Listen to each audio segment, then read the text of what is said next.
Selva Selva hello sir. Yeah அதுல இந்த பூ அண்ட் ஸ்விங் அப்படின்னு சார் இருக்காரு. மாத்திட்டேன். கெஸ்டா மாத்திட்டேன். சார் வந்து கோ-ஹோஸ்டா மாத்திரவா? மாத்திருங்க.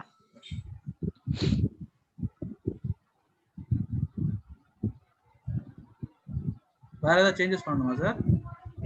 அதுக்கப்புறம் ஒரு ஸ்டூடெண்ட் மட்டும் நான் பிரசன்டரா மாத்தணும். ரூபிதா இருக்காங்களான்னு பாருங்க. ரூபிகா வெங்கடேஷன் ரைட்டா? எஸ், ரூபிதா வெங்கடேஷன். எஸ். அவங்களே பேனலிஸ்டா மாத்தவா? அவங்கள ஸ்பீக்கரா? அதான் பேனலிஸ்ட் மாத்தினா தான் பண்ண முடியும். பேனலிஸ்டா மாத்திருங்க. ஆமா சார். Welcome sir.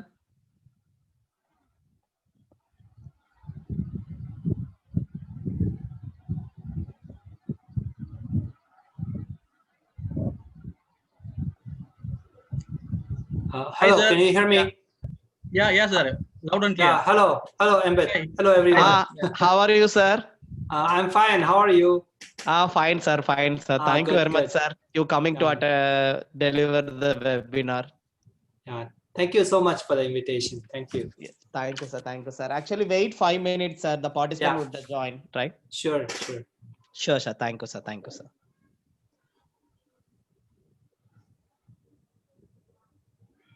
சார் வேற யாராவது பண்ணணுமா அம்பேத் சார்? இன்னும் மாலதி மேம் வருவாங்க. அவ்வளவுதான். மீதி எல்லாம் ஸ்டாஃப் தான். அவ்வளவுதான். போதும், பாத்துக்கிறோம் நாங்க மேனேஜ். இளங்கோன் சார் வரலையா இன்னைக்கு? வரல. சரி, ஓகே. ஓகே, கண்டிப்பா.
சார் சார வேணா லைக் ஸ்லைட்ஸ் வந்து ஓகே அதான் செக் பண்ணி சொல்லிடலாமா அம்பேத் sir?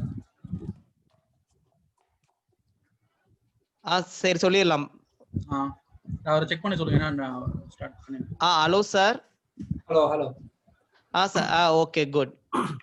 Sir, can you share your system, right? Now check it, right? Okay, you mean the slides, right? Yeah.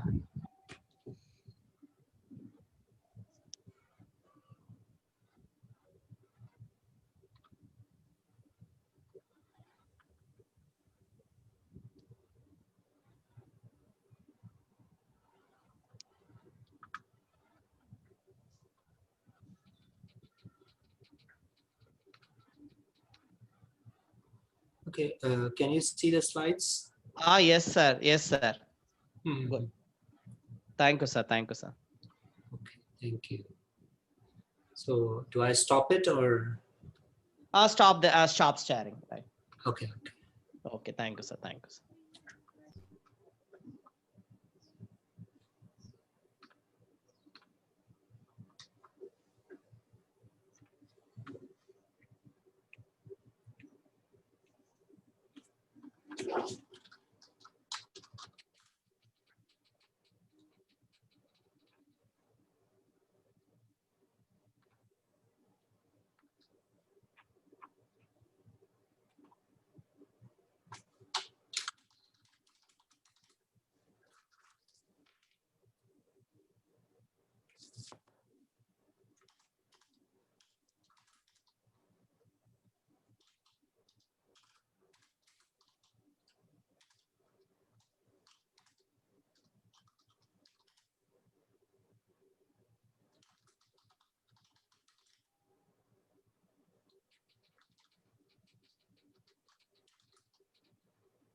ரூபிதா Oh, ஓகேம்மா ஓகே இல்ல உன்னோட வாய்ஸ் கேக்குதான்னு பார்த்தேன். Okay good.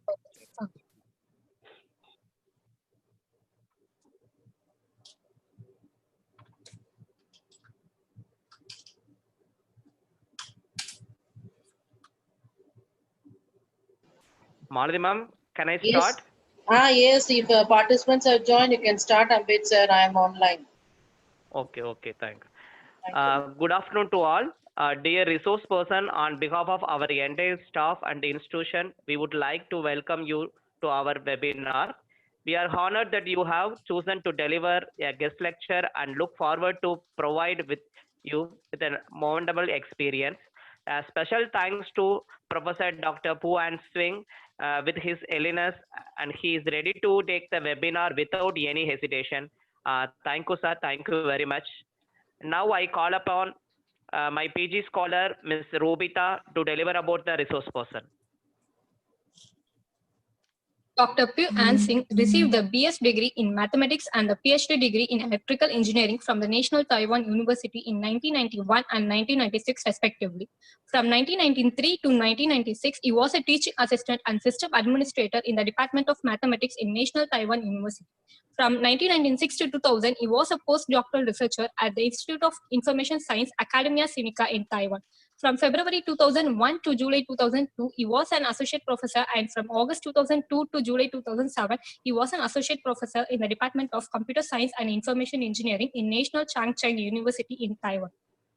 Since August 2007, he is a full professor. He was the Division Chief of Information Management at the Computer Center from May 2008 to July 2011. He was the department chair from August 2011 to January 2016. Then he held the post of the Dean of International Affairs starting from February 2016 until now. Dr. Singh has published more than 260 papers in top international journals and conferences. He was the recipient of the 2001 ACM Taipei chapter Q Ting Li Yang Researcher for his significant contributions to design automation of electronic systems. This award is given annually to only one person under the age of 36 conducting research in Taiwan. Dr. Singh is also a recipient of the 2004 Young Scholar Research Award given by National Chiang Cheng University to 5 young faculty members per year. He was awarded the 2010 Outstanding Research Award by National Chiang Cheng University. 9 of the master theses that he supervised were awarded the Best Master Thesis in Computer Science by the Institute of Information and Computing Machinery in 2002.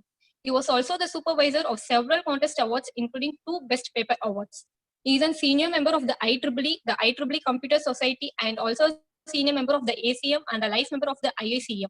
He is an editorial board member of the International Journal of Embedded Systems, Indoscience Publishers in USA, the International Journal of Multimedia and Ubiquitous Engineering and Research Center in USA, and also an associate editor of the Journal of Software Engineering in USA.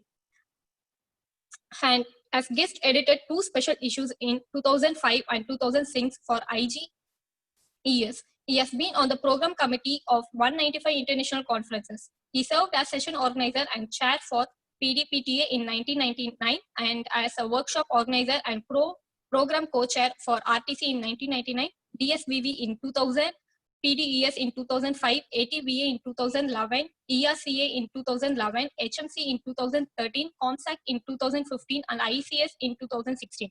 He has been the track chair for several conferences. He has been taking an active part in paper referring for international journals and conferences. His main research interests include smart grid, smart traffic, system on chip design and verification, embedded software synthesis and verification, and component-based object-oriented application frameworks for real-time embedded systems. Sir? Thank you, ma'am. Participant, if you any doubt regarding this session, kindly put in the chat box, right? Sir, Puan Swing, sir, kindly take the class. Okay. Thank you, Dr. Ambeth Kumar, for the kind invitation, and thank you, Dr. Rupita Venkatessan, for the kind introduction. Welcome one and all to this session on deep neural network-based detection of human and luggage interactions. Before I go, before I show you my, I'll go into the talk proper. Let me share my screen. Okay.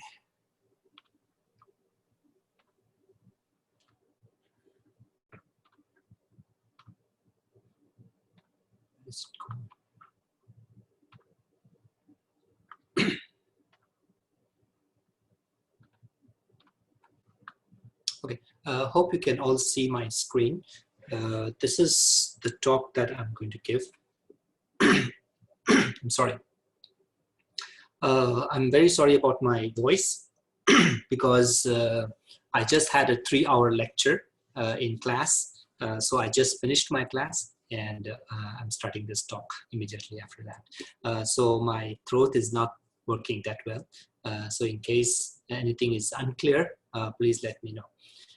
Currently, as Dr. Venkatessan introduced, I'm currently the Vice Director of the Indo-Taiwan Joint Research Center on AI and ML at IIT Roper. So this Joint Research Center was set up last year on AI and ML. We have joint collaborations between the Taiwan University professors and professors from India.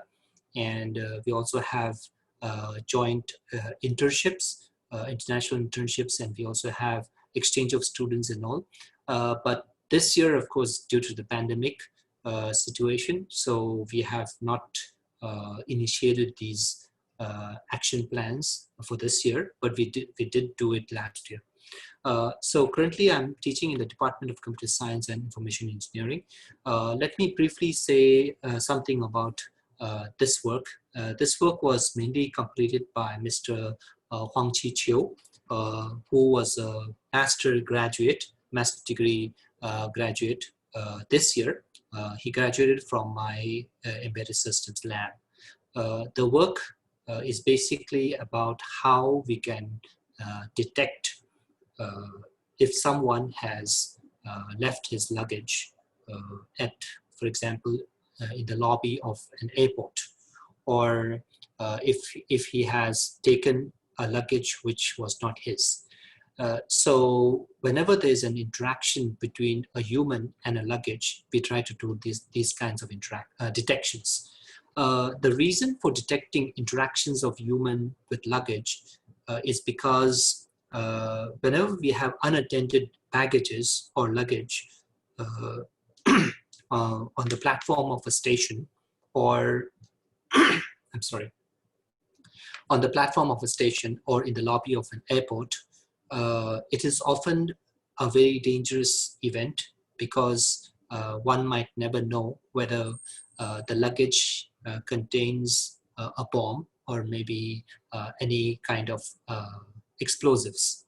So because of that, it is also always a concern for safety that luggages are unattended in these kind of public places. So normally we do have video cameras recording the video of the station platforms and the airport lobbies, but suppose the operator or whoever, or the station master, whoever is taking care of the public places, if he is not, I'm sorry, if he's not very attentive, he might not see that there is a package unattended from his screen, from his monitoring screen. So in that case, what happens is, suppose the explosive just goes off and explodes in public space, then it would be very, very dangerous. And normally this time is very short. So because of that, we try to do deep neural network-based detection of human and luggage interactions. Okay, so this will be an outline of my talk. I'll give you a brief introduction to this research issue, and then the motivation, the target detection environment, where exactly we are doing this kind of detections, and then the system that we designed, which is tracking objects with temporal spatial system, the modules that are constructed in this system, and then I'll show you some experiments and then conclude the talk. Okay, so let me go directly to the introduction. This is about airports. So the number of passengers who are flying in and out of different countries has increased to a very large number, like 4.36 billion, which is around 5% increase per year. Okay. Of course, the number of passengers might have already decreased this year because of the pandemic situation, but it was always increasing year by year before. The number of lost luggage, this is something very surprising, but maybe some of you might have also this kind of experience that your luggage was lost during travel. The number of luggage that is lost every year is also a very huge number. Like, for example, it has already increased to 24.8 million packages each year. So luggage loss is a serious problem, not only because of financial loss, but the luggage could contain bombs or biological warfare materials, etc. So these are all the concerns that we are facing with the increasing number of passengers as well as the increasing number of lost luggages. There are studies and products on active monitoring of luggage, like, for example, using RFID or other wearable devices. But what happens is these kind of smart luggage, they have non-removable lithium batteries.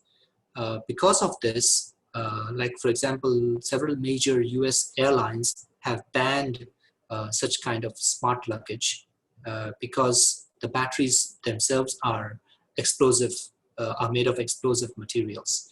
So they are not actually allowed on the airplane.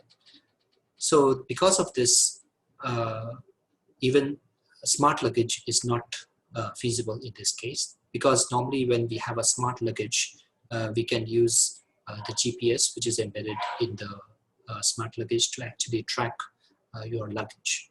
But if it is left unattended, then of course there's another problem that we might not know which baggage is unattended, even if it has even if it has GPS on it.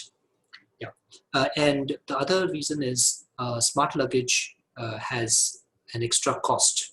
So the normal price of a smart luggage, I'm sorry, this is given in new Taiwan dollars. You divide it by 30, so that's around $400 US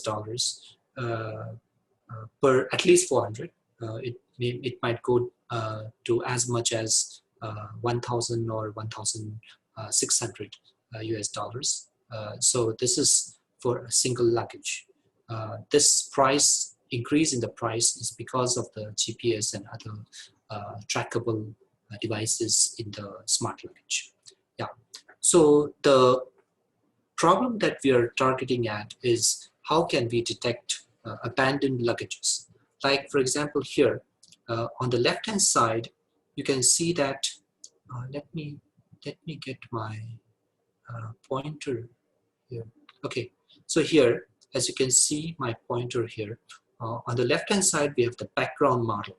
Okay, so this is the background model, which looks very much like the platform of a station, right?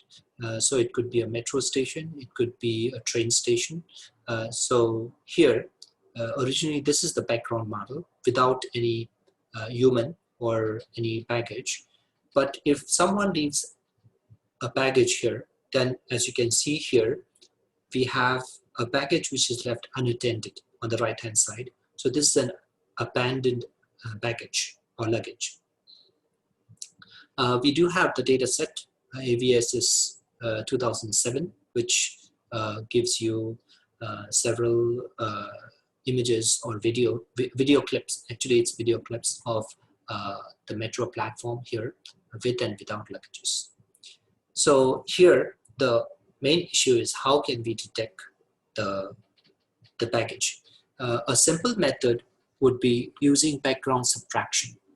So using background subtraction, once you subtract the background from the right hand side image, we get the baggage. So if the right hand side image minus subtract the left hand side image, you get the baggage, because that is something which is not on the image on the left, in the image on the left, right? So this is something which is different, the baggage, the luggage. So we know that there's an abandoned luggage there. But the problem is we don't know if this baggage is currently being pulled or carried by any person or not. We just know that this is an extra luggage which was not in the original background. So like the other problem is, one problem is we don't know if there's someone pulling the luggage or carrying the luggage. The other problem is we don't know who is carrying the baggage, or if there is anyone carrying the baggage. Like if you use background subtraction, what happens is we know that this is a bag and we have a person next to the bag, and then we have one more person a little far away from the bag. Of course, by doing the subtraction, we know that these three were not in the original background. So the problem is we don't know if this person at a faraway place, or is it this person that is carrying the bag. Actually, these two are not carrying the bag. They are not carrying the bag. So this bag is still unattended.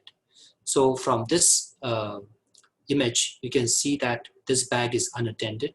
So if you use background subtraction, actually you cannot decide if this bag is unattended or not. So this is one of the problems that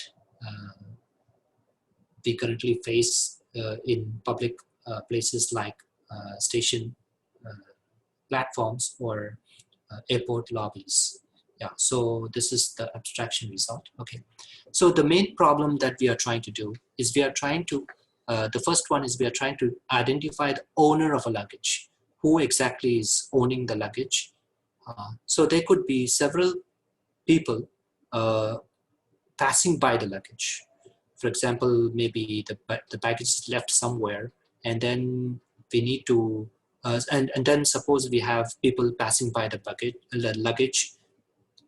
That does not mean the person or the people who are passing by are the owners of the luggage. So we have to decide who is the owner of the luggage. Then the second problem is we have to decide if there are any transactions between a human and an object. The object here is the luggage. So by a transaction, we mean that the state of the object or the luggage has changed with respect to the human.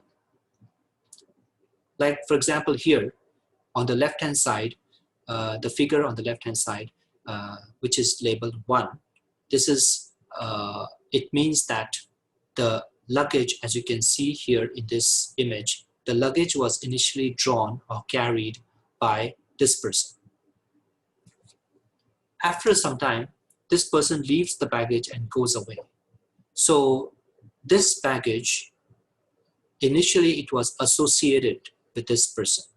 means that this person is actually the owner of this bag, or this is the person who is associated with this bag, or these two things are associated. One is the bag and the other is the person. And then after it, if it is left unattended, then that means there's a disassociation, or the person is no more associated with the package. So if the relationship, this is called a relationship, if the relationship between a human and an object changes from associated to disassociated, this means there's a change in the state of the object. So this is called one kind of transaction. The other kind of transaction is when we have a baggage which was initially or in some frame of the video, which is not being carried or not being drawn by any person, and then we have someone taking the baggage away. So this situation is there's no association before. So there's no human associated with this object or with this luggage, and then we have association. So after some time, this person is associated with this luggage. So if it becomes from disassociated to associated, this is also called a transaction. So we have these two kinds of transaction. One is from associated to disassociated. The second is from disassociated to associated. So from associated to disassociated, it means that this person has left the baggage unattended. So maybe this is the owner. This person is the owner on the left-hand side, and he has left the baggage. And if someone comes back to take the baggage, it could be the owner himself who left the baggage unattended, and maybe he came back for his baggage, or maybe this could be someone else. We don't exactly identify if this is the original owner. We just consider that, okay, someone has come back to take the luggage. So this is these are the two different kinds of transactions that we want to detect. So this is the two problems that we are trying to resolve in this work. Okay, the motivation, as I just said, though there are many methods for doing single object recognition, like for example, detecting the pose of a human or detecting a luggage, as you can see from reference number 5 and number 6, there is also some work which is being done to determine the relationship between human pose and objects. But they are very, very complex. Like for example, graph convolutional network, GCN, is a method which was proposed to determine the relationship between human pose and objects, but it's quite complex. So it has a very slow speed. And what we are trying to do is we are trying to do something similar, like getting the relationship between human pose and objects, but we are trying to make it more simple. Okay. So the goal here is to propose a simple method to detect the relationship between a human and an object. So what are the sub-goals in this main goal? The sub-goals are, we are trying to detect the behavior of the human and tracking the behavior. Like for example, this person is walking, standing, or sitting, okay? So these kinds of behavior recognition actually helps us to know whether the object is being drawn or is being carried by that person. And then we have object detection and tracking. This is for the luggage. So these are all the things that we have to do. Once we have recognized the behavior of the human, and once we have detected the object, then we can do relationship between the object and the human. So the third sub-goal is relating the human with the object. So once we have these three sub-goals resolved or attained, then that means we have achieved our goal.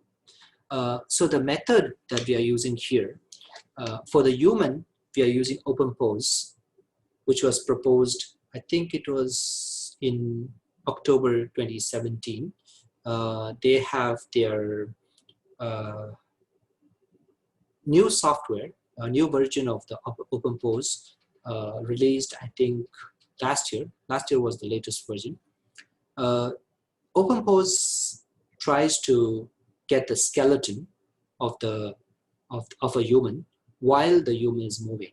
Or of course, he could be standing too, but if he is moving, OpenPose can also get the skeleton of the person. By skeleton, we mean some key points. Actually, the original open pose had more than 130 key points. Key points means the main points on the body of the person, including the face, the body, the 4 limbs, the 2 hands and the 2 legs, the foot. So all of this. So we have many points on the body, but we are only using 25 key points. Actually, we are not using all 25. We are considering 25, but finally we have not used 25. We have actually used only 10 of the key points.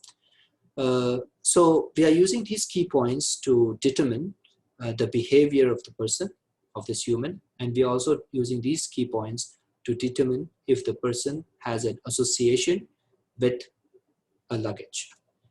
For the object itself, that is the luggage, we also use key points, but the key points are not from open pose. The key points are calculated after we have detected the object, and then we do the calculation of the key points ourselves.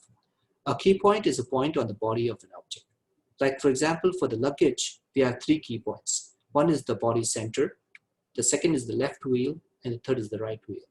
So like for example here, in this figure on the right, we see 3 red dots here. So these are the 3 key points that we have used for the luggage. So totally, we are considering 28 key points. 25 key points are of this person and 3 of the luggage. Yeah. So our goal here, initially, the goal 1 is human and luggage detection. Actually, this goal 1 corresponds to the first 2 sub-goals. These 2 sub-goals. That is the human recognition and the object detection. Human detection and object detection. So as you can see from this image of an airport lobby, we have red bounding boxes which have enclosed the human. Okay, someone is trying to say something, but I cannot see the chat box. Let me see, where is the chat box?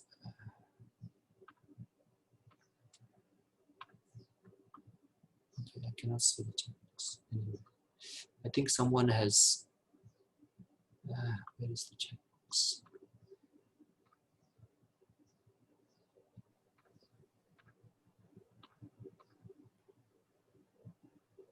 No, sir, you continue.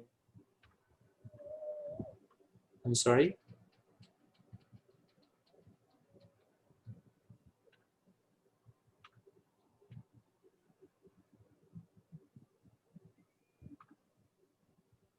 Okay. I don't know where to see the chat box. Anyway, I'll continue and maybe I'll get back to the messages later on. Okay, so as you can see from this airport lobby image, we have the red bounding boxes which have enclosed some of the people, especially the persons who are near the luggages. So we don't actually do the detection of human all over the image. We only do the detection of the people who are near the luggage. And then we do the object detection also here, like the yellow boxes do the object detection. So the yellow boxes enclose the luggages. And then the second goal, this is the first goal, we need to detect the human as well as the luggage. And then we do the second, okay. The second goal is we try to combine the human with the luggage. We have done one association here, actually 3 associations. One is on the left and 2 are on the right. So as you can see here, because this person has started moving with, of course you cannot see the movement here in this image, but this person has started to carry this bag or draw this, pull this bag on the ground. So this person is currently associated with this baggage, and then we try to enclose this whole thing, that is the person with the baggage with the green box.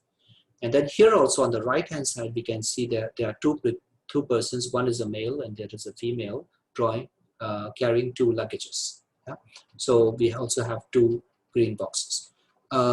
Whereas in the center, we can see that this luggage, the yellow one, is actually not being drawn anyway. It's still stationary. It's still kept on the ground. And though there are 2 persons near the luggage, they are still in red boxes because they have not started, none of them have started to carry the luggage. So the luggage is not moving, and actually the persons are also not walking, they're just standing there. So these are not combined into human with luggage. So this is the ownership detection, or trying to combine the human with luggage. Yeah. So those are the 2 goals that we need to do. What is the target environment? The target environment is like station platform, as we have seen in some images before, and we also have airport lobby. So here, this is a more simple platform. Actually, this is in Taiwan. Okay, so this is a Taiwan metro station platform. There are not many people here, but if you change to the next slide, you can see here, this is in another station hall, and actually we have lots of people here. Okay, so this is, and so we do have a detection environment with low density area and also with high density area. That is, this work can be used when very few people are trying to move around with luggage, and we can also do it for people with lots of people with luggages. Yeah. So the whole system is constructed like this. This is the whole system architecture. As you can see here at the bottom, these are the surveillance cameras. I'm sorry.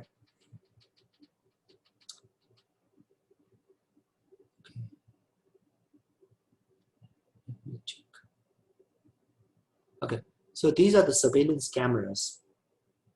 And so initially, whatever image that we have captured using these surveillance cameras, we do image processing. I'll go into that later on. We do resizing, and we also do dimension reduction. And then we go on to 2 parts. On the left-hand part is the human action recognition, estimation, human skeleton estimation, and the human action recognition. On the right-hand side, we have the luggage detection and key point estimation. So on the left, we do the human part. On the right, we do the luggage part. For the human part, we run it through OpenPose and get the skeleton. We record the coordinates of the key points that we want to use, and then we do the behavior recognition using those key points. Behavior, I'll go into which behavior that we are concerned here. I'll go into that later on. And then for the luggage detection, we need to detect the object, that is the luggage, and then we also need to calculate the 3 key points that I just mentioned. So this is for calculation of the luggage key points, the 3 key points. One is in the body center, the other 2, one is on the left wheel, and the other is on the right wheel. And then after doing these detections, so this part in the center is goal 1. Goal 2 is being achieved in this second part, that is the establishing object-related human module. This is trying to relate the object with the human. Okay, and then finally we do tracking. Tracking means we keep track of the human with the luggage.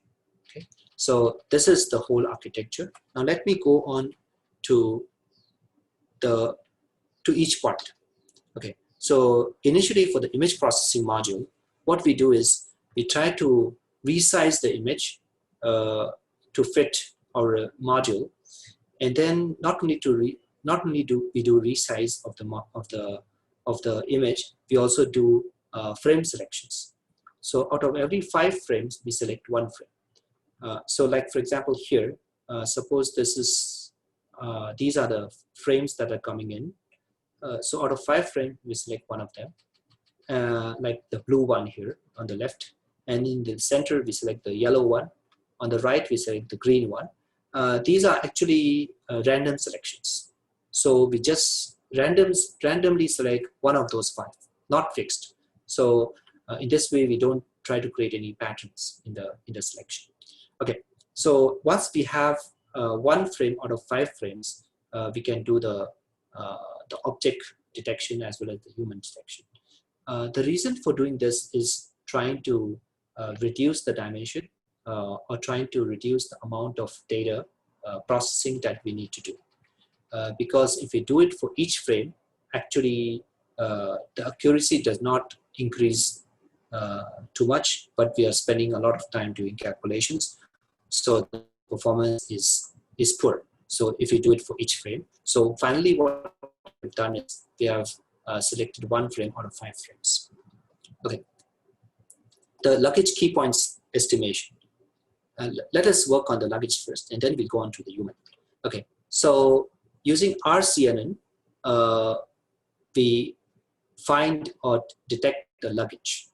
Okay, once we detect and locate the luggage, we have the 4 vertex coordinates, the yellow ones here, at the 4 ends of the bounding box, which are represented by Q11, Q12, Q21, Q22. And then we use bilinear interpolation to calculate the key points. So given the 4 coordinates, the coordinates of the 4 points, we can always calculate the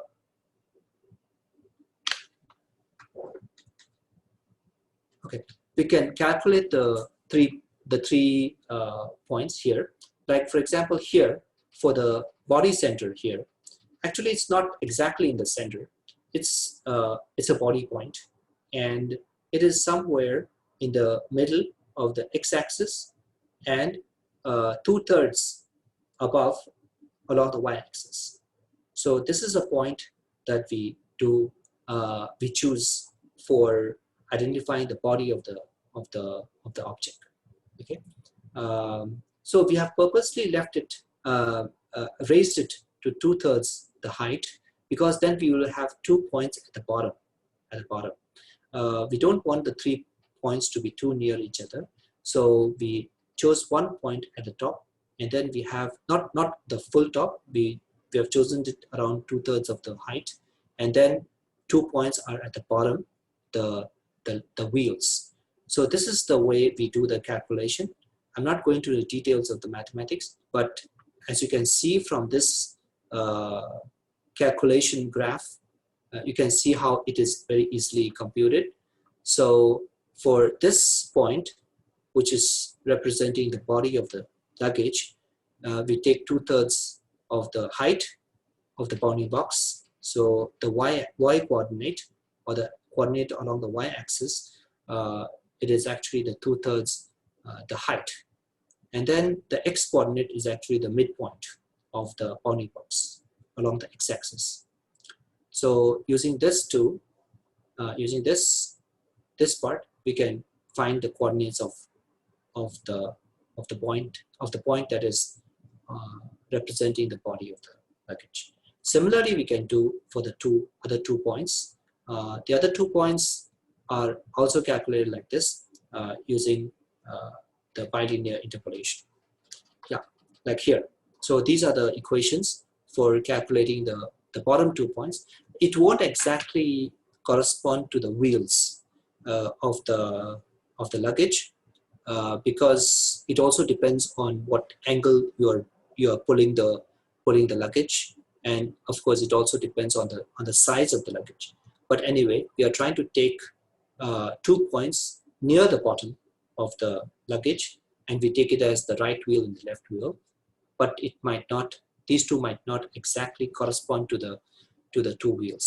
So what we are trying to do here is we are trying to take 1/6 of the height, okay, 1/6 of the height here as the y-axis, the coordinates of the y-axis, and 1/3 along the x-axis.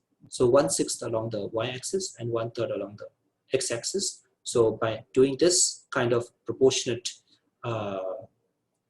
estimation, we do the estimation along with a proportion, like 1/3 along the x-axis and 1/6 along the y-axis. We get these 2 points. So in this way, we have calculated the coordinates of the 3 points, key points on the luggage. And then for the human skeleton estimation module, we use OpenPose. OpenPose is actually based on CNN. So if you know how OpenPose is constructed, it's very simple. The front layers here, once the image is input, we have convolutional layers and pooling layers, right? So as you can see here, we have 2 C's and 1 P 2 C's and 1 B, and then we have 4 C's and 1 B, and then 2 C's. Okay, so C is a convolution, P is a pooling. Okay, so these we have how many? 4 plus 4, 8, 10. So we have 10 convolutions and 4 poolings here in the front part. And then this is actually from VGG 19 or 16, one of the VGGs, the front part of the VGGs. And then we have several stages here. For each stage, we have a confidence map.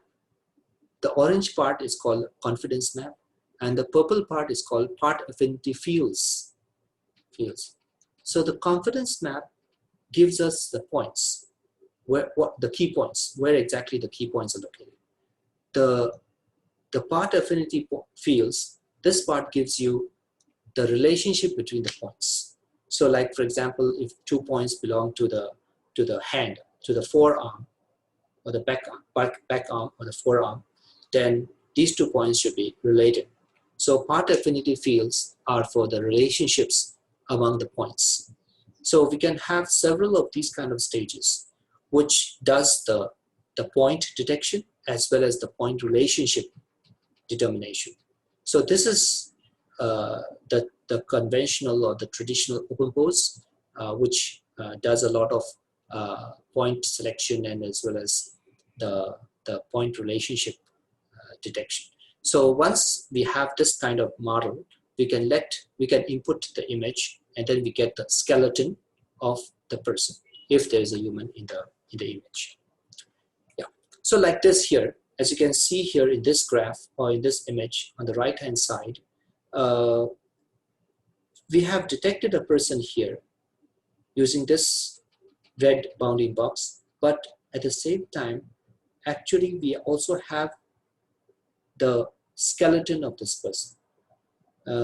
Here, because we are considering 25 different points initially, we can see from here that these are all joint nodes or joint points, the points where there's a joint. So we have the nose, we have the neck, we have the right shoulder, right elbow, right wrist, okay, and similarly for the left. And then we have the hip point, we have the ankle, the knee, etc. So these 25 points actually belong to the major or main joints along the body of the person. So these are the joint nodes and their indices. Okay, the indices means that we are using these index to record all the points in the database. So these 25 points are actually used for pose detection. Pose detection means whether this person is standing or sitting or crouching or what kind of pose it is having. Yeah. Out of these 25 points, we have only selected 10 of them, like the right elbow, right wrist, the red ones here, the left elbow, the left wrist. So this is the upper half body. We have the 2 limbs or the 2 hands. And then we have the right knee, the right ankle, the left knee and left ankle. This is the other half of the body. And then we have the left heel and the right heel. Okay, so 1, 2, 3, 4, 5, 6, 7, 8, 9, 10. So we have actually used these 10 points for doing the luggage and human interaction detection. The reason for using these points are because the other points are not exactly correlating with the luggage. Like for example, the nose, the neck, the right shoulder. These are too much distance away from the luggage. So actually these cannot be correlated with the luggage. Even the left shoulder. These are all very top, on the top half of the person. And the mid hip, the right hip, the hip points don't change a lot. So the hip points are actually of no use when we are trying to do correlation of the human with the luggage. And then the eye, the ear, the toe, these are also inconsequential when we are talking about the luggage, the interaction of the luggage with the person. So mainly it will be the elbows, the wrist, because these points are trying to draw the luggage or pull the luggage. and then we have the ankles and the heels, which are very much near the luggage. So these are the main 10 points that we have used for detection. Okay, let us go on to the human activity recognition. What we do is we take a number of frames. Because we are trying to do human activity recognition, so we need to take several frames. Here we are taking 15 frames as one set, and we are trying to detect the human activity once we have these 15 consecutive frames. So for the walking, standing, sitting, and no action, basically we are only doing detection of these 4 actions, because when we are walking, it means we most probably are trying to pull a luggage or not. When we are standing, or if we are sitting, or if there's no action, then that means it is not possible that we are trying to pull a luggage or carry the luggage away, right? So using these pose detections or activity recognitions, we can actually help the system to know that this is something which is not possible because the person is standing or sitting or there's no action. So it is not possible that the person is actually drawing or pulling the luggage. We have a notation here which will be used in the next slide. We have the number of samples here. NS is the number of samples, MF is number of frames. H is the height, W is the width, C is the channel, the number of channels. Okay, so given this notation, as you can see from the top, this specifies the human activity recognition model that we have constructed to do the human activity. So we have batch convolutional LSTM layer, we also have the batch normalization layer. So convolutional LSTM means that we are trying to do not only spatial as well as temporal detections or recognitions. So here we are using, actually we are using convolutional LSTM, because when this person is trying to walk, there's not only a connection between the frames that are in the front and at the back of along the time axis, but it also has to do with the spatial connection that the person has with the ground or whatever wherever the person is.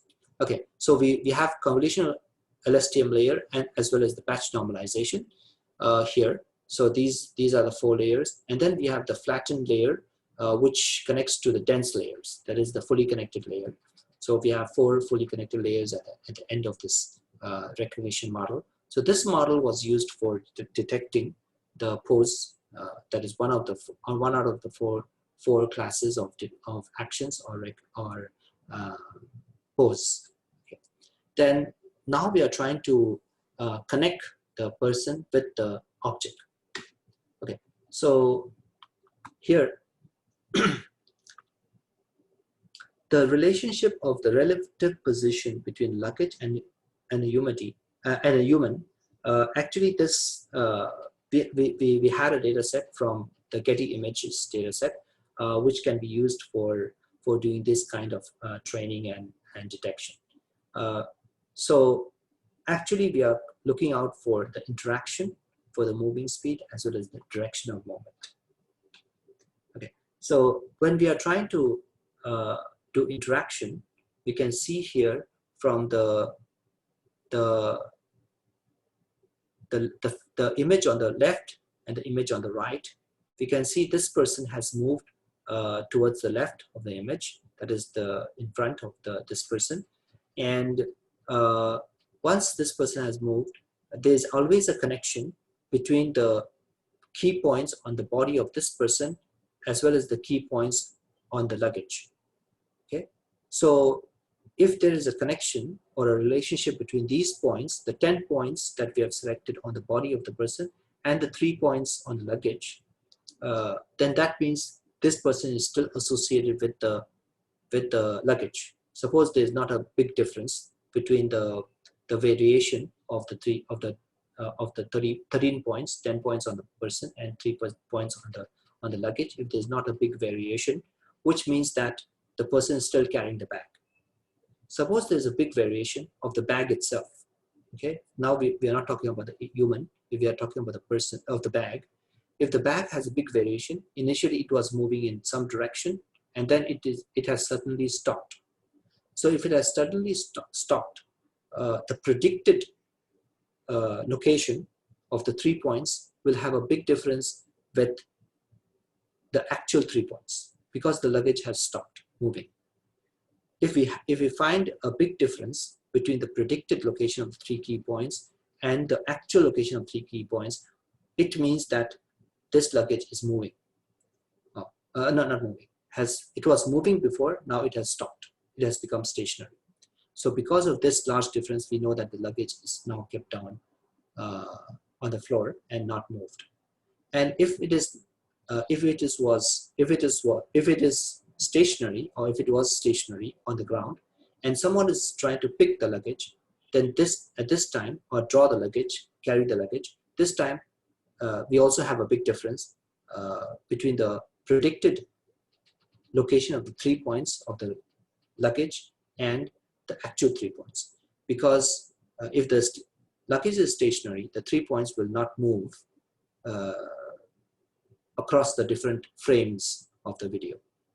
But suddenly we have moved it, then that means there's a big difference. So whenever we have a big difference on the 3 points, we know the state of the object has changed, or the state of the luggage has changed. It has changed from from non-stationary to stationary, or it has moved from stationary to non-stationary. Yeah, so these are some of the key points of, not key points, some of the main points that we use for detecting if the luggage is moving or not. Okay.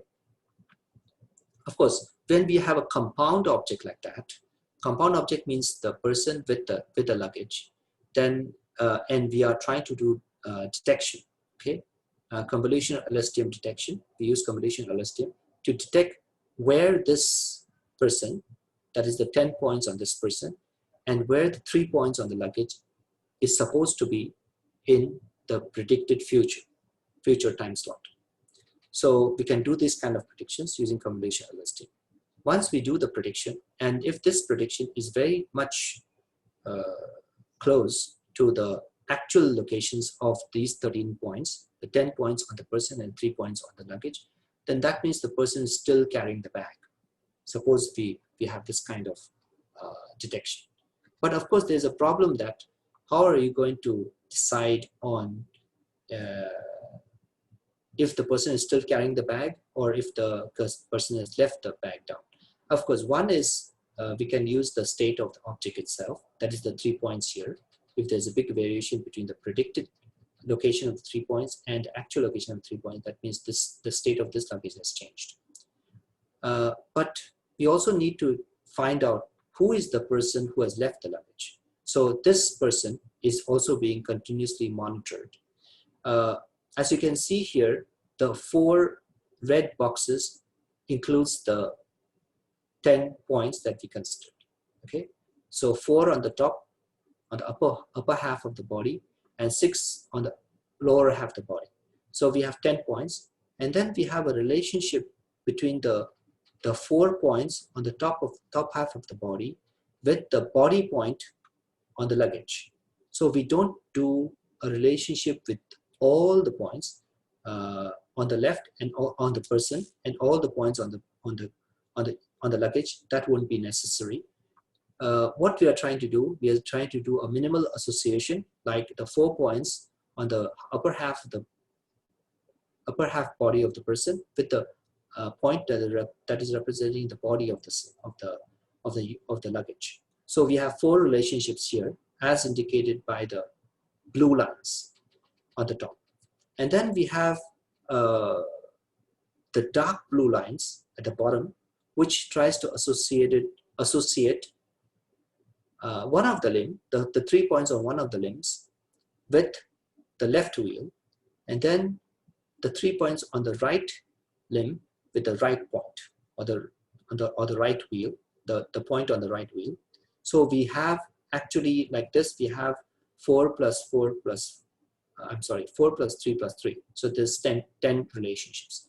So totally we only have 10 relationships This is to reduce the complexity of the problem or the complexity of the computation, because if we do a full graph like in GCN, then what we will have will be we'll be having 10 points on the left, all related to the 3 points on the right. Then in that case, we'll have 30 different relationships. Actually, it's not necessary for all these relationships to be considered, because it will only increase complexity and not increase any accuracy. So actually, we can get good accuracy using these 10 relationships. Okay. So while we are trying to establish the relationship between the human with the object, what we are trying to do is we are trying to use these features. One is the 6 plus 4, the 10 key points of the human, the 3 key points of the luggage. So these are the totally 10 key points. Multiplied by 2 means that because we have x coordinates and y coordinates, so actually we have not 10 different numbers, actually we have 20, because x and y, because of the x and y. So by 2 means we have 20 different numbers. And then we have one number which is representing the behavior. That is whether the person is walking, standing, sitting, or no action. Okay, so totally we have 27 features, 20 from the coordinates. I'm sorry, 20 from the, how come it's 27? 13. 13 by 2, so 26. 26 from the coordinates and 1 from the behavior. So totally we have 27 features which are taken as input to this LSTM model. So this is a very simple LSTM model which has 2 LSTM layers along with batch normalization. So once we feed these 27 features into this LSTM model, what we are trying to get is we are trying to see if there is a connection between the person and the human, with the person and the luggage. Some other issues that we are trying to solve here is the overlap. So sometimes when there's a luggage here, like here on the left hand side, we have the green box enclosing the luggage, and then we have the red box enclosing the person. But the problem is there's another person which is also very near the luggage, like the person on the right of this red boxed person, the other person. This person on the right actually is also quite near the luggage. So when we have 2 or more different persons near the luggage, what we do is we try to use this overlap rate formula or expression to calculate how much overlap this person has with the luggage. So the area of the intersection over the area of the luggage gives the rate overlap. So once we have a rate overlap, we know that different persons will have different overlap rates with the luggage. So the person that has the highest rate overlap with the luggage is actually should be the person who is associated with the luggage. Okay, so we do these kinds of overlap rate calculation to check who exactly is the person associated with the luggage. Okay, these are some of the the code that we have used. So this is the nodes of the luggage, the 6 nodes of the body. Here by nodes, I mean not exactly the points. Here nodes means the coordinates. So we have 3 points, but we have 6 coordinates because of the x and the y. Okay, so we have x coordinates, 3 x coordinates, and 3 y coordinates. So that's why we have 6 nodes here. And then for the human also, because we have 10 points and each point has 2 coordinates, so we have 20 nodes. Then we have that action here. I'm sorry, the behavior. So because of this, we have 6 plus 20 plus 1. So those are the 27 numbers we are taking as input. And then we are also taking as input the TF relationship. T means true, F means false. TF relationship means, is it true that that there's an association between the owner or between the the person, the human, and the luggage, okay, at time t. Okay, so the t was some previous time, and now we are calculating for the t plus 1, the time slot t plus 1. So for t, we already have a relationship result, which could be associated or non-associated or disassociated. And then for the output, we have the nodes of the luggage and the nodes of the human. So we are calculating the distance or the new coordinate points of the luggage as well as the human. And we are also calculating the relationship between the human and the luggage. So similarly to the input, we also have similar outputs. That is, we will have 26 nodes for the luggage and the human, and 1 for the owner or the relationship. So the result is also 27 different numbers. Okay, so we calculate the equilibrium distance between the for the human and also for the luggage. Okay, let me see what this represents. We go directly to the source code or the pseudocode. I'm sorry, not source code, pseudocode. So here you can see from the pseudocode, we have a predicted next position, and we also have the actual position.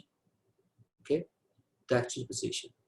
So we can compare the distance. Here, comparing the distance means we are trying to take the difference. Actually, it should be compare the difference. Okay, or calculate the difference. So we calculate the difference between the predicted position and the actual position. Okay, for both the humans as well, for both the human as well as the luggage. So and we have thresholds here like delta PT, delta HL. These are all thresholds which has to be decided based on the actual scenario or based on the actual target environment, because different environments might need different thresholds here. So these thresholds are for checking if there is a change of state. So for example, initially if the luggage was not being drawn by the person, and suppose the distance has changed. The distance here means the distance of the luggage. Okay, so the luggage, the luggage here, distance means the difference. Actually, it should be the difference. I'm sorry. This we have written distance, but actually it should be the difference. So the difference between the difference of the 3 points of the luggage between the predicted and the real or the actual, if it is more than a threshold like delta PT, it means that, for example, initially it was not moving, right? Not TF means it's not moving, and then suddenly it is moving. So we have changed the relationship into true. True means now it's being carried. The luggage is being carried. Okay, and then if it is not, like for example, else means it was being carried, and suddenly there's a big deviation in the difference. Then that means the luggage is being put down. Okay, so these are the different ways in which we do the calculation. Here on the right hand side we see the pixel calculation for humans, and then here also we see it for the luggage. Okay, so the number of pixels that have gone beyond a certain limit. Okay, a certain limit or threshold. I'm sorry, the threshold. Okay, so this part is the luggage is being put down by the human, and this part is the luggage is taken by the human. So these two parts, 1 and 2, represent the two transactions that we mentioned before. Okay, so object tracking is we just try to track whether, I'm sorry about the boxes here, they're not placed correctly. Initially, when we combine the owner of the luggage with the luggage, suppose the person is drawing or trying to pull the luggage, then this whole thing becomes a combined object and it is green.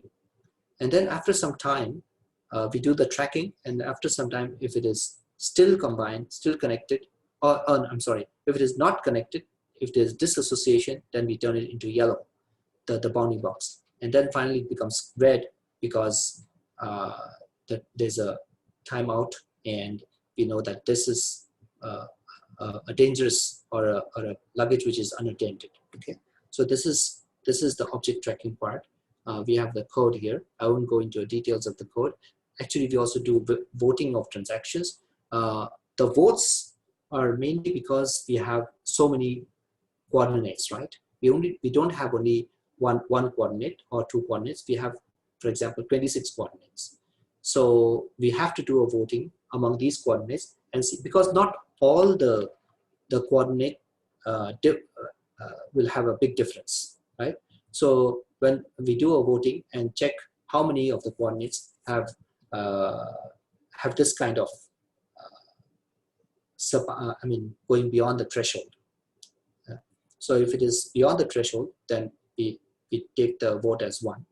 We count the vote as 1, and then when we have enough votes, we take this situation as an actual change in the transaction. Yeah. So the luggage is put down here. The luggage is taken by the human here. Yeah. Okay. So object tracking.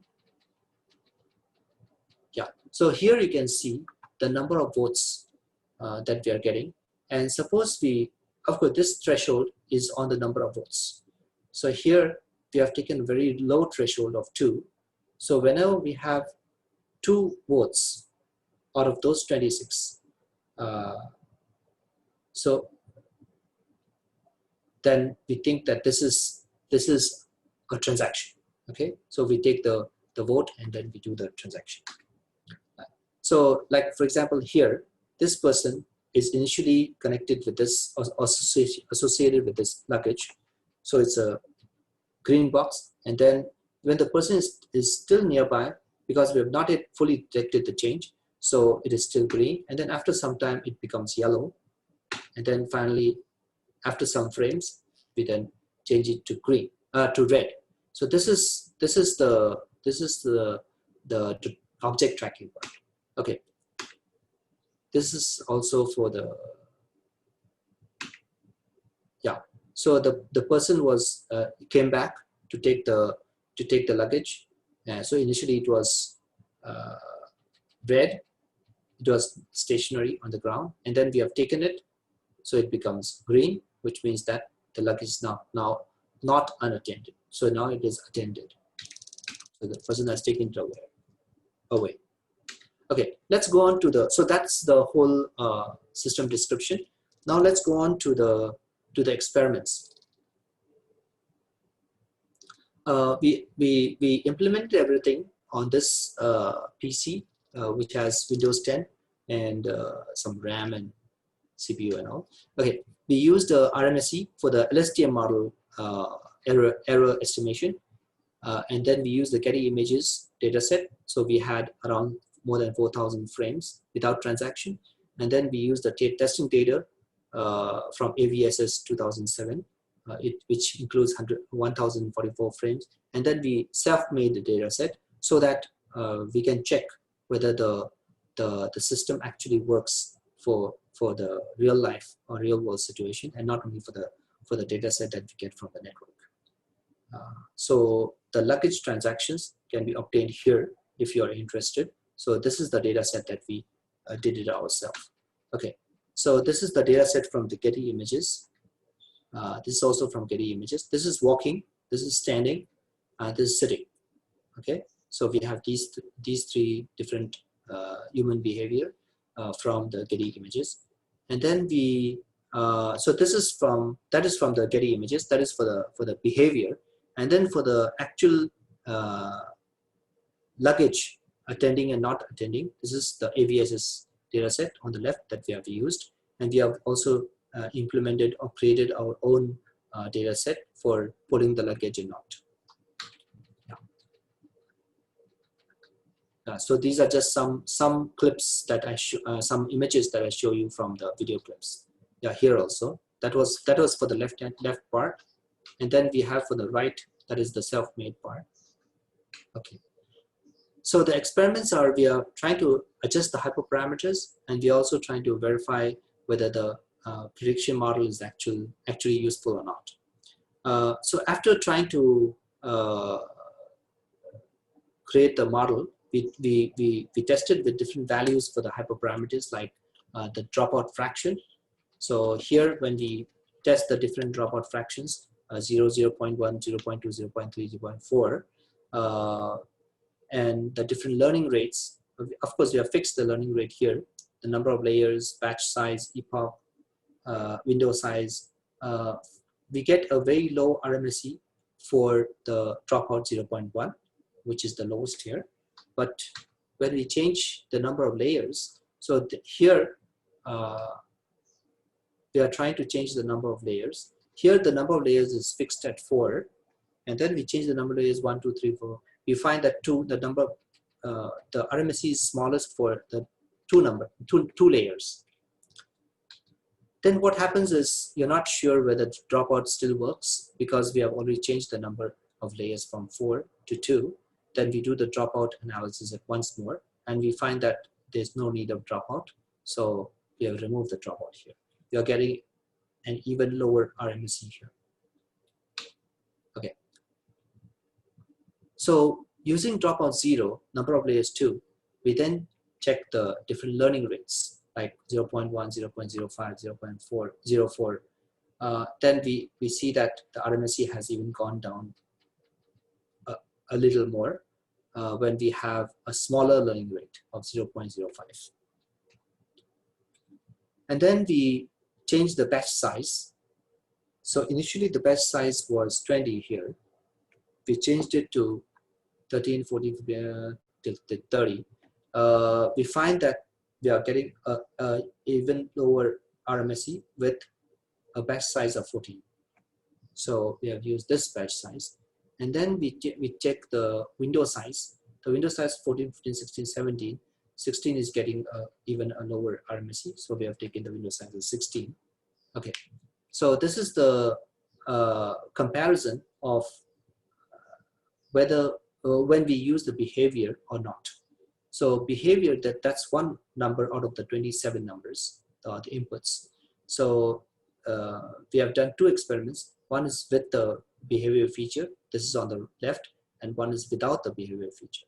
So as you can see, though these 2 graphs look very similar, when we check the RMSE, we can see that along this path, when we do behavior feature, when we include behavior feature into the inputs, we are getting a smaller RMSE compared to when we don't use it. Okay, so because of that, we have decided to use the behavior feature so that we get a better accuracy. Okay, so we have applied it to a real scenario also. Yeah, before that, let's look at the standing. So here, as you can see from here, for the actual, this is the number of standing frames, the frames with a person standing, and the prediction is this. So this is a little less, right? Less compared to the actual standing. So what we are trying to do is we are just trying to check if this kind of prediction, which is not working very well, if it affects our accuracy. So simulation of inaccurate behavior recognition. Suppose the standing is inaccurate, like this. Suppose this is just a setup. Okay, this is not the actual result. So if we are trying to do it, trying to make the behavior recognition inaccurate, does it actually affect the behavior? Okay, the system of the accuracy of the whole system. So here we are trying to check what is the proportion of each different behavior in the whole data set. And this is for inaccurate walking. So that was for standing, this is for walking. So these are all data sets. We have not yet actually done any recognition or prediction. So this is just data sets. Okay, so this is a simulation of inaccurate behavior recognition. And we found that actually with a wrong behavior, wrong prediction of behavior, we are getting an RMSE of 0.19, that is around 0.190439, which is around less than 20% error. Okay, so with the prediction, suppose the prediction model is not good, suppose we have an inaccurate behavior recognition, we will have an error of around 20%. Now let's look at the ROC curve. That is the area under this curve, ROC curve. So we are going to use the true positive, false, true negative, and false negative, and then we do the accuracy checking. So these are the normal metrics that we used generally for detecting or estimating the accuracy of the model. So we have the true positive rate, which is the number of true positives divided by the true positives and the sum of the true positives and the false negatives. So what we mean by the true positive and false negative, as you can see here, if the actual values are true and false, and if the detected values or the predicted values are positive and negative, TP means correct, right? True positive. True negative.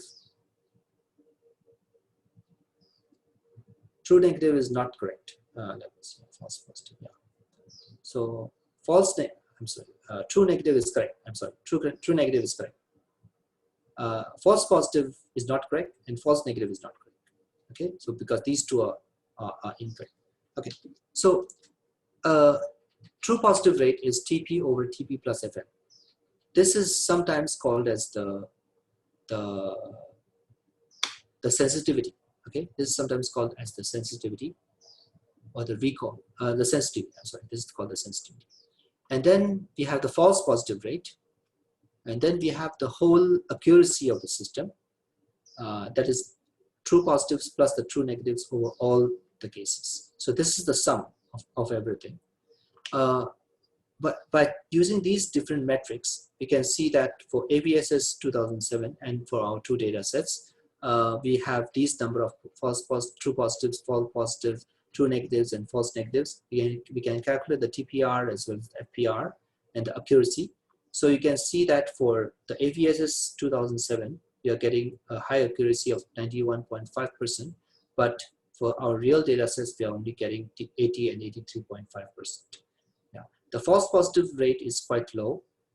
It's even much lower for the real data set. The true positive rates are a little less. So this is something which we should work on. Then we used one more, mean average precision, to check how the system is performing for each of the different classes of transactions. I'm sorry. So I'm sorry. This is just trying to define what exactly is average precision. So here, suppose we have prediction is 1, actual is 1, then the recall is 2 out of 1. And the precision, I'm sorry for the spelling, the precision is 1 out of 1. Yeah. So when we do a calculation, we take the average of the precision for the precision. Okay. So suppose we have 1 out of 1 plus 1 out of 3. These are two precisions. We take the average, it becomes 3 out of 2. So that is the average precision, which we get. This is just a definition. Okay, this slide is just definition. Let's look at the actual system that we tried with. So out of 330 dissociated frames, we get 327. So we have a high average precision of 0.99. And then for associated for this class, we have 0.95. So when we do an average, we have 97.2% mean average precision, MAP. For the abandoned object detection, this gives you a result of only 54%. Okay. So this was a method which was proposed in 2015. We compared it with this method in 2015, and we are getting a much higher accuracy. Yeah. This is trying to show you what exactly is the abandoned object detection, which was proposed around 5 years back. So here you can see that they are trying to remove, trying to check which part is moving, which part is abandoned and all. So here we can see this. This is the part for the humans, and this is part for the luggage. They can they can identify the objects which are moving and which are standing or stationary, but they cannot actually identify between whether it's an object or a human. Okay, so this is something which they have not done. Okay, so compared to this method, we are getting a good accuracy. So here, when we compare it to the abandoned object detection, we can see that there's a difference between between the results that we are getting. For our method, even if some person pass by the luggage is still marked as unattended using the red box here. So this is still unattended. But for the abandoned object detection, once a person comes near this baggage, we think this baggage is attended. Okay, so it becomes green in color here. But once this person goes away, this then becomes, after some time, it becomes yellow and then becomes red. But if there's one more person who crosses this baggage or passes by this baggage, then this will be again attended. So if there are lots of people walking by, this baggage will always look like it's attended. So this is because they are not trying to create any relationship between the person and the luggage. Okay, so here in this case, let me show you that initially, like here, TF is true, which means that this person is associated with this luggage. Okay, you can see this is still associated, and then he moves away, it becomes red, TF becomes false here, you can see here. And then later on, this person will come again. Even if there are some persons passing by, it's still red, and once it takes it away, it becomes true. Okay, I'm sorry, the demo is a little fast, but anyway, I've showed you how the system works. So this is a demonstration of the system working on that video. Yeah. Finally, let's conclude the presentation. We have tried to propose a method by taking 10 points, key points from a human skeleton, and which was obtained using OpenPose, and we have created 3 key points on the luggage, and try to do an association between the luggage and the human, and try to check the behavior of the person and use the behavior of that person to give us a better prediction. So our inputs include the 10 points on the human body, the 3 points on the luggage, as well as the human behavior. So using these 27 numbers, we try to do a prediction of whether the human is associated with the luggage or not. Yeah. So we try to do detections of transactions where one transaction is from associated to become disassociated, and the other transaction is from dissociated to associated. So we can do precise detection of these kinds of transactions. Okay, so this is the accuracy we are getting is quite high for the data set that we obtained from the internet, and for the real data set we are getting around 80% or 83% for the different data sets. Yeah, we used convolutional LSTM as the prediction model, which considers both. Okay, thank you for your listening, and that's the presentation. Thank you for your attention, and let me go back and see if I can find the chat box. Okay, I don't know, where is it? I cannot find it. Okay, I cannot find it. I don't know, where is it?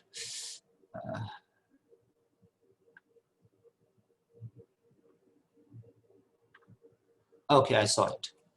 Okay, so there's one question in the chat box. If a person leaves his luggage and went for some distance and returned back to take the missed luggage during this action, whether the model will identify that the same person missed and take up his luggage or the model will consider it as theft luggage. I'm sorry, we have not done the identification of the person. We have only done the association of a person, a human, with the luggage. So we are not sure if that person who has come back to take the luggage, whether it was the original person who was associated with the luggage, or it was a different person. So this is not something we have done. We have not done this, but of course this is doable.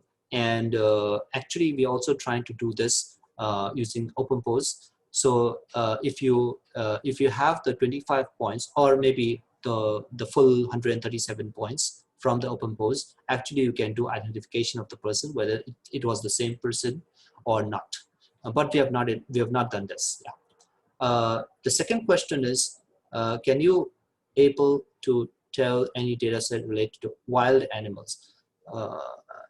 No, I'm not very sure I have any. I'm sorry, I don't know if there's any data set related to wild animals, but you can always check the data set on Kaggle, which has lots of different data sets.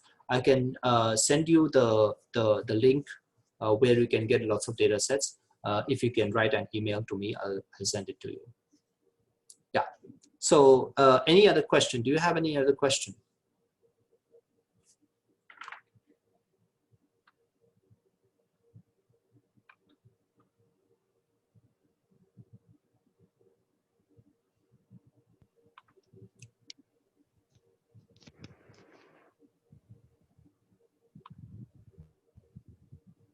Okay, there's no more questions. So I'll hand over to Dr. Ambeth. Thank you, sir. Thank you, sir. Thank you very much. It was a clear explanation. There is no question from the audience side. Thank you. Thank you so much for your kind attention. Thank you, sir. So, now we come to the end of this lively online session. Prior to winning it up, a few words of warmth to all of you. An event of this dimension can't happen overnight and needs meticulous planning and execution and an eye for detail. We have been fortunate enough to have Dr. V.d.Ambeth Singh for sharing his valuable thoughts and enlightening us enough. Thank you, sir. Thank you so much. I'm very grateful to our secretary and correspondent, Dr. P. Chinudurai, and directors for giving us an opportunity to organize this event. I extend my sincere thanks to our Dean, Dr. S. Marathi, and an Associate Professor, Dr. V.d.Ambeth Kumar, for their support and guidance. The heartfelt thanks goes out to all the participants for their active participation in this event. Thank you and have a good day. Thank you so much. Thank you, everyone. Thank you, Dr. Ambeth Kumar. Thank you so much. Thank you, sir. Thank you, sir. Thank you so much. Bye-bye. Bye, sir.